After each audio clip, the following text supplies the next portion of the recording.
Приветствую всех! Сегодня ролик немного не в формате канала. Хотя нет, есть у меня на канале и такие ролики. Досмотрите его до конца, и я думаю, станет понятно, к чему в начале был такой суровый дисклеймер. Итак, речь пойдет о том, что можно сделать из простого офисного кресла, сломанного офисного кресла.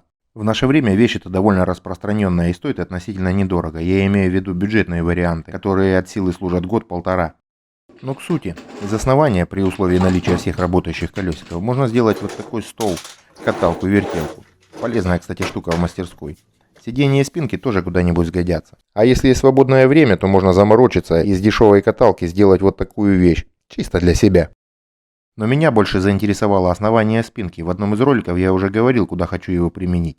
Здесь довольно мощная пружина. Надо было назвать ролик более пафосно. Типа скрытые возможности офисного кресла. Но это было бы чересчур.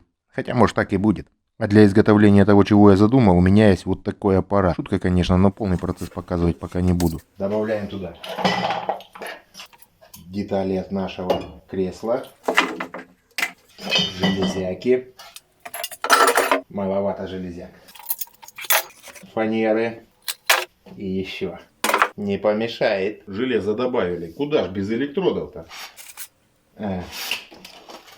И еще железо.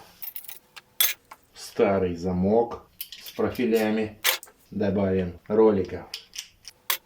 Веревочку от заводилки. Немного болтиков, шурупчиков. Гаечек и шайбочек. Все пойдут. Чуть-чуть натуральных деревяшек. Клею по вкусу. Пару сортов поклевки. Маслица льняного. Куда ж без него. Ну и краски. Забыл. Пару дисков для болгарки. И бумаги, и карандашей для расчетов. Все это закрываем и включаем. Готовить недели полторы-две в зависимости от наличия свободного времени. Если есть в наличии дрель, хорошо, а если есть сверлильный станок, так вообще замечательно. Не забываем помешивать болгаркой и сварочным аппаратом, добавлять электроды и клей. В итоге получаем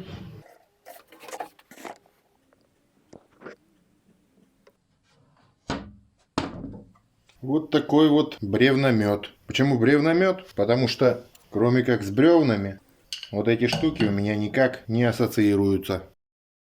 Еще раз напоминаю, ни в коем случае не повторяйте этого дома. Все выполнено с соблюдением мер безопасности и специально отведенных для этого местах. Ну что, протестируем.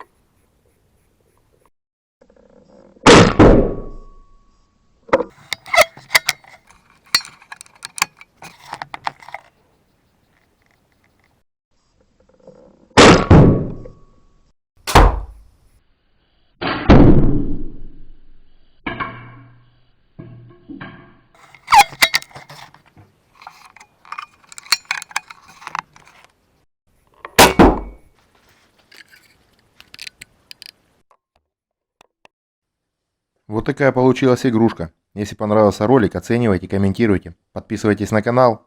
Всем добра. Продолжение будет.